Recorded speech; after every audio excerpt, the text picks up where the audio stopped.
네, 경제인사이트 이어가겠습니다. 지난 주말부터 오는 13일까지 중국에서는 지금 양회가 진행되고 있죠. 여러분들 잘 아시다시피 올해 중국의 성장률 목표라든지 주요 정부 정책에 관한 내용들이 발표되는 만큼 많은 관심을 모이고 있습니다.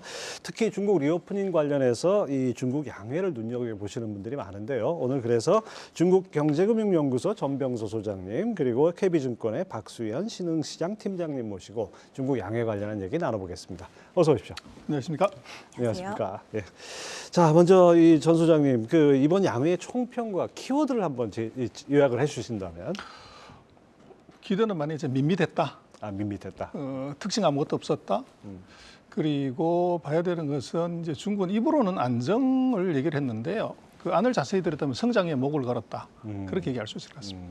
우리 박 팀장님은 어떻게 보셨습니까?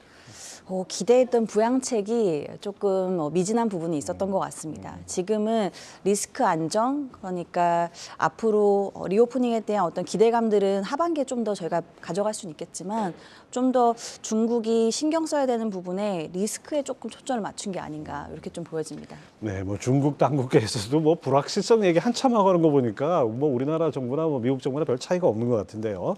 이번에 중국 경제 성장률이 5% 안팎으로 되어 있습니다. 이게 91년 이후에 가장 낮은 수준이다 이렇게 얘기 나오는데요. 이거 어떻게 평가를 합니까? 중국 GDP를 우리하고 같이 보면 될 것 같아요. 그 사회주의 국가이기 때문에 중국 GDP는 고용 지표다 이렇게 봐야 되는데 GDP 1%당 이제 코로나 나기 전에 220만 명 정도를 고용을 했어요. 그래서 이번에 5% 목표를 냈다는 것은 1,100만 명을 고용하겠다는 얘기인데 이번에 이게 고용 정부 목표는 1,200만이에요. 그러면 입으로는 5% 얘기했지만 실제로는 5.5% 이상 하겠다는 얘기고, 그래서 지금 5%라는 얘기는 이것은 도달하겠다는 게 아니고 절대로 도달하면 안 되는 마지노선이다. 그렇게 봐야 될 것 같아요. 박 팀장님은 어떻게 보십니까? 네, 그래서 지금은 일단 시장에 가장 집중했던 그 부동산 관련되어 있는 규제를 풀면서 여기에 따른 소비 시장의 훈풍이 이제 GDP 성장률을 끌어올릴 수 있는 주요 요소가 될 것 같다. 그래서 우리나라도 시크릿컬이나 리오프닝 관련되어 있는 수혜주도 좀 많이 움직였는데 지금 중국은 일단 상반기에는 조금 리스크에 초점을 맞출 것 같습니다. 일단 부동산 관련되어 있는 부채를 좀 안정화하려는 조짐들이 여러 가지로 좀 관찰이 됐고요. 예. 그리고 하반기에 조금 더 소비에 집중하는 그러한 전개가 되지 않을까 이렇게 좀 보고 있습니다. 예, 그렇군요. 예. 네, 지금 저기 나오죠. 지금 연도별로 지금 성장률, GDP 목표치가 나오는데 어차피 경제 규모가 커지니까 조금씩 낮아지는 건 당연한 거죠. 그렇습니다. 제가 저 뒤에다 뭘 달아놨는데요. 예. 그냥 5%, 5.5% 이렇게 되면 되는데 거기에 내외라든지 이상이라든지 구간 이런 걸 계속 표시를 해요. 예. 그래서 이제 이게 결국은 중국이 방금 말씀하신 이 대외 경제 불확실성에 대한 이제 중국의 통제 가능성 이걸 보여주는 거죠. 예전 같으면 2010년대를 보면 딱 집어서 9%, 8%, 7% 이렇게 예. 얘기를 하다가 뒤에 뭘 자꾸 전미어를 붙인다는 것은 잘 모르겠다는 얘기죠. 그렇게 볼 수 있겠네요. 자, 그다음에 앞서 언급하신 대로 중국의 경기 부양책 관련한 언급이 좀 밋밋했어요. 이 규모나 파급 영향은 어떻게 보십니까? 그래서 우리가 조금 오해하는 것은 이 전인대를 하는 것은 이건 인사를 이걸 하는 거예요. 그래서 경기 부양책을 발표하는 자리는 아닌데. 아니, 새로운 인사가 이제 취임하게 되면은 뭔가 좀 이렇게 부스트 하려고 하는 게 있지 않을까요? 그렇습니다. 근데 이제 이번은 이 각 부 장관하고 수장들을 이제 배치를 하는 선출해서 승인을 받는 자리가 이 양회인데 거기에서 이제 작년 12월 달에 만들어놨던 경제공작회의, 그러니까 경제 업무 계획에 대해서 승인을 받는 자리거든요. 그러다 보니까 작년 경제공작회의에 나왔던 얘기 말고 다른 얘기는 아무것도 나온 게 없어요. 근데 딱 키워드 하나가 바로 내수 확대라는 것만 리바이벌을 했고, 그래서 이제 이것은 아마 13일 이전에 그 각부 장관들이 이제 임명이 되고 나면 그때부터 이제 본격적인 각 부처별로 이제 부양책이 나오는 것이지 지금 총리가 얘기하는 데서 부양책을 기대하는 것은 그건 너무 섣부르다. 그리고 이 회의의 성격을 조금 이해를 하지 못하기 때문에 그렇고 좀 기다려봐라. 그렇게 얘기를 주죠. 기다려봐라. 박 팀장님은 어떻게 평가하십니까? 그래서 그 전체 총량적인 얘기는 조금 기대에 못 미친 건 있는 것 같아요. 그래서 제가 오늘도 자료를 발간하고 나왔는데 총량 전체 규모보다는 그 안에 내용을 좀 보는 필요는 있을 것 같아요. 총량적으로는 중국이 조금 더 투자를 굉장히 강하게 늘리기보다는 안에 정말 집중하는 쪽. 제가 계속해서 중국에서 말씀드리는 거는 4대 안보 전략을 말씀드리고 있어요. 중국이 정말 포기할 수 없고 앞으로 집중할 것. 또 시진핑 주석은 장기 집권을 할 거기 때문에 앞으로 꾸준히 끌고 갈 것. 그렇게 4가지로 요약을 해서 지난해 12월 달에 했던 경제 공작회에서도 얘기했고 4가지가 뭐죠? 4가지가 첫 번째가 데이터 안보, 두 번째가 에너지 안보, 요 2개를 합쳐서 제가 동수서산이라고 하는 프로젝트 말씀을 드리고 있는데 이게 양회에서도 많이 언급된 데이터 경제랑도 연결이 되는 겁니다. 그 3번째가 농업, 마지막이 군사입니다. 그렇죠. 자, 이런 안보를 강조한다는 건 또 미국을 향한 어떤 그 견제구라고도 또 할 수 있을 것 같은데요. 뭐 어떤 구체적인 언급이 있었나요? 이번 양회에 아주 재미난 현상이 있었는데요. 있는 것은 하나고 없는 것이 2개가 있었습니다. 네. 있는 것은 이제 소비라는 키워드가 이제 세게 등장을 했고, 과거 양해에선 보기 그렇죠. 힘들었다. 근데 이번에 없어진 것은 수출이라든지 무역에 관한 언급이 싹 없어졌고, 그리고 역대로 보면 총리가 중국의 과학기술의 성과를 장황하게 설명을 했는데, 이번에 중국이 그 사이에 과학기술에서 어떤 성과를 이루었는가가 언급이 전혀 없었어요. 그래서 그 얘기는 결국은 미국과의 무역전쟁, 기술전쟁을 염두에 둔 중국의 몸나축이다. 그렇게 볼 수 있을 것 같아요. 이 부분 박 팀장님은 어떻게 보십니까?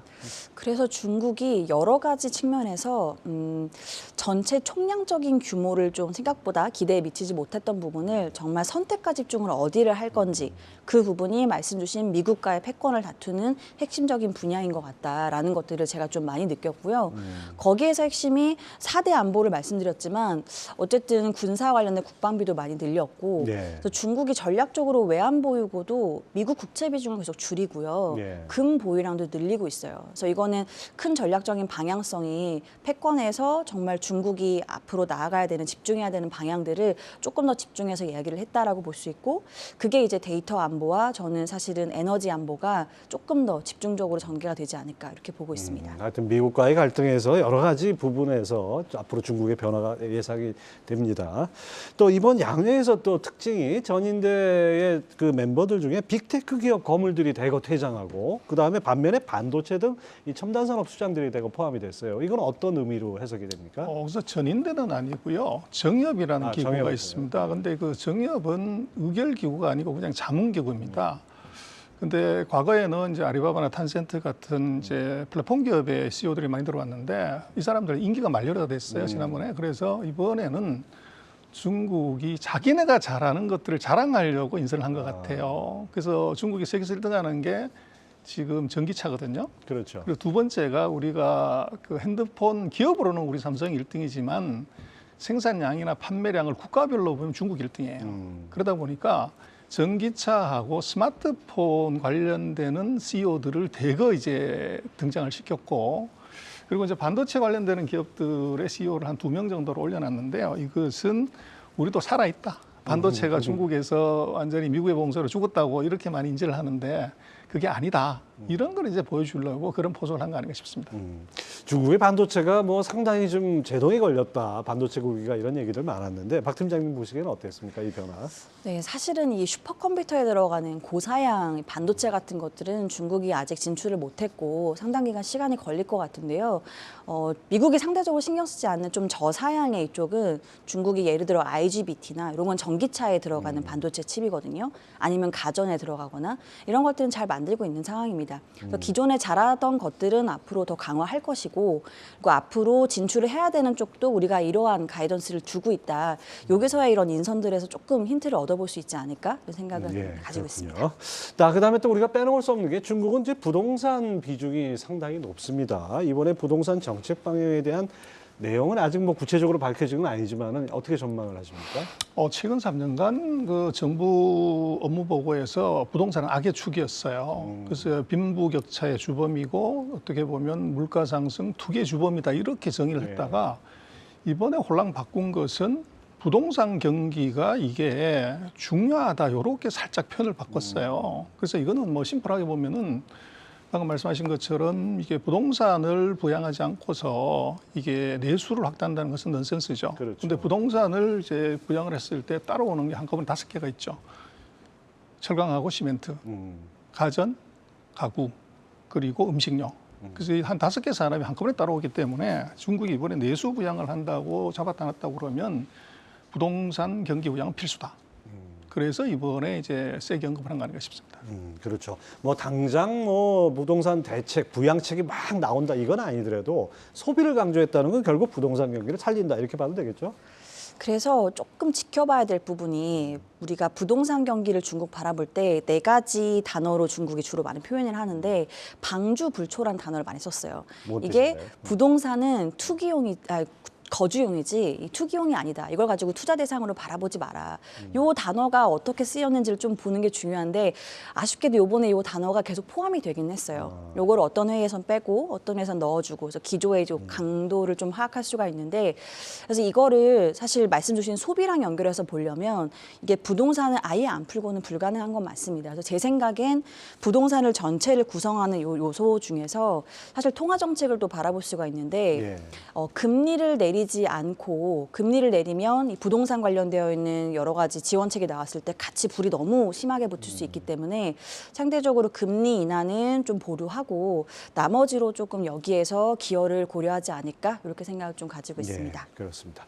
자, 그다음에 우리 시청자 여러분들 많은 분들이 궁금해하시는 게 중국의 본격적인 리오프닝 그리고 또 그로 인한 어떤 효과라 그럴까요? 뭐 이런 부분인데 이 증시에 이런 영향이 가시화되는 시점 언제쯤으로 예상할 수 있을까요? 그래서 그 사이에 뭐 사기를 많이 당했기 때문에 네. 보지 않으면 이제 의심하게 되는데요. 그래서 PMI 지표를 볼 필요가 있어요. PMI. 예. 그래서 이게 이제 가장 중요한 지금 선행 지표인데 1, 2월 달에 PMI 지표가 50 이상 나왔다고 하면 그렇죠. PMI 지표가 이제 구매자들이기 때문에 대충 90일 단위의 LC를 끊는다고 보면은 석 달 뒤에 경기를 본다고 보면 될 것 같아요. 그래서 1+3, 2+3을 하면 4월, 5월에 이 중국의 경기 지표는 거기에서 변화가 나온다. 그래서 리오퍼닝의 효과는 4월 경기 지표로 확인할 수 있다. 그렇게 얘기되고 있습니다. 4월 경기 지표. 예. 박 팀장님 보시기엔 어떻습니까? 일단은 저는 여러 가지 선행 지표를 말씀 주신 뭐 PMI 뭐 여러 가지 지표를 보는데요. 제가 최근에 좀 주목하고 있는 지수 중에 하나가 BCI라는 지수가 있습니다. BCI는 뭔가요? 이게 비즈니스 컨디션 인덱스라고 해서 PMI랑 큰 차이가 2가지 정도가 있어요. 첫 번째가 PMI는 말씀 주신 대로 3개월 정도의 전망을 좀 바라보는 지표이고요. BCI도 비슷하게 구매자들한테 서베이를 하는데 요거는 6개월의 전망치를 물어봅니다. 조금 더 장기 시야로 우리 식으로 하면 물어보고요. BSI 비슷한 거네요. 조금 유사하게 볼 수 있을 것 같고 두 번째로는 PMI는 2가지가 나오죠. 통계국이 발표를 하고 정부에서 그다음에 차이신 민간에서 발표를 하는데 통계국은 주로 국유 기업이고요. 예. 굴뚝 산업 비중이 높습니다. 그리고 이제 차이신 같은 경우에는 주로 수출 기업들 비중이 좀 높은데 BCI는 정말 내수 기업들 위주로 형성이 되어 있습니다. 그러니까 우리가 가장 관심 있는 중국의 지금 리오프닝 관련된 내수 기업들이 앞으로 좀 장기 시야로 경기를 어떻게 바라보는지를 볼 수 있어서 지금 좀 참고하기에 좋은 지표인 것 같아요. 이 BCI 지표가 PMI가 최근에 나온 것보다 더 높게 형성이 됐습니다. 반등폭이 50에서 59로 사실 굉장히 높게 좀 형성이 됐는데, 그러니까 요게 한 6개월 정도 뒤를 바라보니까 한 뭐 7월에서 8월 정도의 그림을 보는 건데요.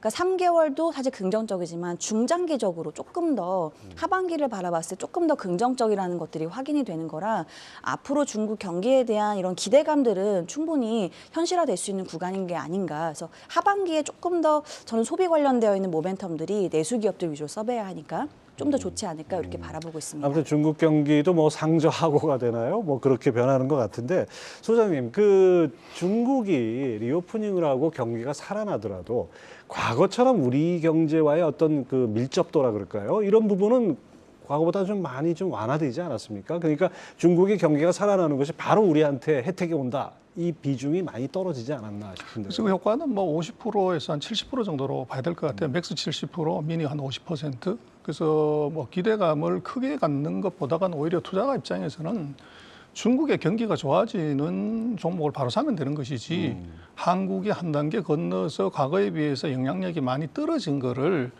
이거를 이제 너무 많이 기대하는 것은 뭐 그럴 투자 입장에서는 그럴 필요가 없지 않나 싶습니다.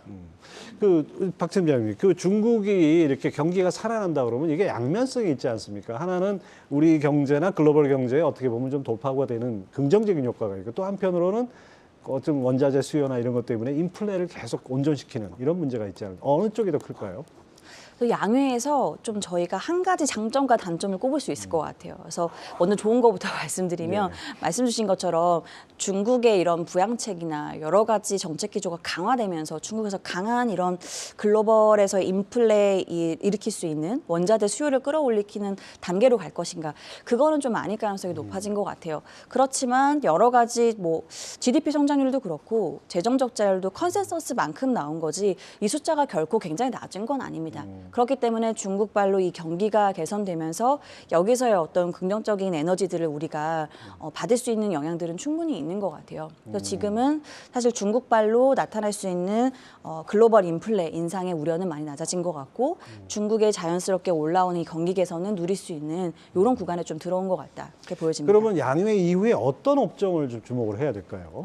지금은 중국을 바라보는 그림이 조금은 어려워진 것 같기는 해요. 중국이 원래는 이런 정책을 내놓을 때 명확하게 산업을 좀 꼽아준다든지 뭐 5개 정도 집중하는 쪽 이렇게 좀 답안을 많이 내놓는 편이었는데 지금은 그게 굉장히 명확하게 나오지는 않았어요. 그래서 제가 중국 시장을 바라보는 관점에서는 앞으로 지금 기준으로 상반기 그리고 하반기를 조금 나눠서 접근할 필요는 있을 것 같아요. 왜냐하면 리오프닝이 전개되는 과정에서 경기 회복이 나타나는 이 사이클이 조금 차이는 있을 수 있을 것 같아서 상반기는 소비가 나쁘진 않을 건데요. 이게 기저효과 때문에 올라오는 거지 진검승부는 하반기부터거든요. 그냥 상반기에 지난해가 역성장이었어요. 그렇죠. 소비 시장이. 그래서 이때는 정부가 정말 양회에서 얘기했고 정말 집중적으로 얘기했다고 빈도를 높게 얘기해 준 거.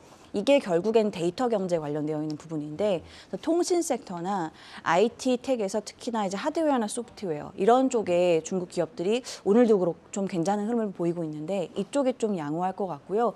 하반기에 정말 중국 관련되어 있는 소비 기업들을 보시는 전략이 좀 좋지 않을까 이렇게 생각하고 있습니다. 상반기에는 데이터, 하반기에는 소비 관련. 자, 정 소장님, 이 중국에는 뭐 중국이 그 리오프닝의 효과가 우리 증시에 미치는 영향도 있지만은 또 직접 투자하시는 분도 있고 중국 주식에 이건 좀 나눠서 볼 때 어떤 업종에 좀 포인트를 맞춰야 될까요? 그래서 뭐 제가 볼 때는 첫 번째 심리, 두 번째는 경기, 세 번째는 역발상 그렇게 볼 수 있을 것 같은데요. 심리, 경기, 역발상. 그렇습니다. 그래서 지금 뭐 중국을 놓고 보면 공자님보다 유명한 분이 지금 세 분이 등장하는 것 같아요. 리오퍼닝을 했다고 그럴 때 먹자 놀자 가자. 그래서 이게 지금 이미 주가들이 이제 움직이고 있는데 아마 3월달 뭐 369로 본다면 3월에는 놀자 먹자 가자. 그래서 이것은 이제 심리죠. 아까 박 팀장님이 얘기하신 것처럼 실적은 나중에 나오겠지만 그럼 두 번째는 지표가 나와야 안심하게 되는데 그때는 부동산일 것 같아요. 그래서 부동산 경기 지표가 아까 박 팀장님이 얘기하신 대로 하반기에 좋아진다고 하면 이미 6월 달에는 주가는 움직인다. 그리고 세 번째는 역발상이라고 하는 것은 뭐 이 구경할 때 제일 좋은 게 불구경, 물구경이라고 그러는데 그보다 더 센 구경은 전쟁이거든요. 그래서 미국과 중국이 이게 기술 전쟁 이걸 하면서 지금 미국이 반도체 보조금 가지고 지금 전환리를 치지만 중국은 아마도 미국이 지급하는 보조금의 2배에서 3배를 반도체 회사들한테 지를 가능성이 높아요. 그렇게 되면 이게 중국의 반도체나 첨단 기술 산업이 정부의 보조금을 파격적으로 받는 그 현상이 나타날 것 같아요. 그래서 오히려 미중의 전쟁의 피해자라고 보기보다는 정부의 파격적인 수혜를 받는 중국의 첨단 산업이 아마 9월 이후에는 이게 영향을 크게 받을 가능성이 있어요. 그래서 그 369 이렇게 나눈다면 이제 심리 경기 역발상 그렇게 보면 어떨까 싶습니다. 재밌는 관점이네요. 근데 그런 그 중국의 거대한 보조금을 푼다 해도 그것이 우리나라 기업들한테 영향을 미치거나 혜택이 오거나 이럴 가능성은 좀 낮아진 거 아닌가요? 그래서 우리 같은 경우는 이제 예를 들어서 첨단 반도체가 아닌 그 아래 것들은 중국에 수출하는데 문제가 없어요. 제재를 안 받는. 그래서 지금 중국이 보조금을 주고 뭘로 투자를 많이 한다는 것은 첨단 쪽보다는 오히려 레거시 제품의 세계 시장을 장악하자. 이게 중국의 전략이에요. 그렇게 되면 이제 우리 쪽도 간접적으로 미국의 규제에 등장하지 않는 첨단이 아닌 그 로엔드의 범용 제품의 이게 수입이 한국산 수입이 크게 늘 가능성이 있습니다. 자, 끝으로 두 분께 한 가지씩만 더 여쭤보겠습니다. 그 중국 정부가 불확실성이란 말을 강조를 했는데 중국 정부가 상상하는 불확실성은 어떤 것들이라고 할 수 있을까요? 제가 볼 때는 뭐 제일 중요한 것은 미중의 전쟁입니다. 그래서 지금 바이든 정부가 이제 뭐 내년 대선을 앞두면은 뭐 금년 한 해가 어떻게 보면 마지막이기 그렇죠. 때문에 이때에 이 예기치 못하는 지금 이제 압박을 주는 것보다 훨씬 강한 그건 정치적 이유 때문에 세게 밀 가능성이 있는 거죠. 그래서 중국으로서는 그걸 가장 두려워하는 것 아닌가. 그래서 반도체 분쟁, 반도체 전쟁보다 더 센 게 뭐냐. 이게 튀어나오면은 이제 굉장히 큰 샥을 받을 수가 있고 아마 제가 볼 때는 뭐 내수나 이런 쪽은 크게 걱정을 안 하는 것 같고 미중 전쟁 그렇게 얘기해 드릴 수 있습니다. 박 팀장님이 보시는 중국의 불확실성 무엇입니까? 저도 첫 번째로 일단 대외 불확실성은 예측이 안 되고 이건 대응이 어려운 분야다 보니까 그거를 먼저 말씀드리고 싶은데 네. 이제 소장님 말씀 주셨기 때문에 두 번째로는 저는 사실 부동산을 좀 꼽고 싶긴 합니다. 이게 대마불사라고 이게 불을 꺼트리기도 어려운데 너무 또 불이 붙어버리면 중국의 고질적인 부채 문제가 다시 좀 수면 위로 오를 가능성은 있어요. 그래서 제가 말씀드린 것처럼 부동산을 올릴 수 있는 구성 요소를 얼만큼 잘 이렇게 틸팅하면서 그러니까 금리는 그러면 내리지 않는 방향으로 가고 나머지를 좀 잘 조율하는 이런 것들이 좀 톱니바퀴가 잘 맞아줘야 될 가능성이 좀 있을 것 같아요. 그거를 보시면서 중국을 투자하시면 올해는 좀 괜찮지 않을까 이렇게 생각하고 있습니다. 아무튼 뭐 13일까지 열리는 양회에 계속해서 뉴스가 나올 것 같습니다. 여러분들 계속 관심 가지셔야 될 것 같습니다. 중국경제금융연구소 전병서 소장 그리고 KB증권 박수영 시장팀장 함께했습니다. 두 분 말씀 감사합니다. 예.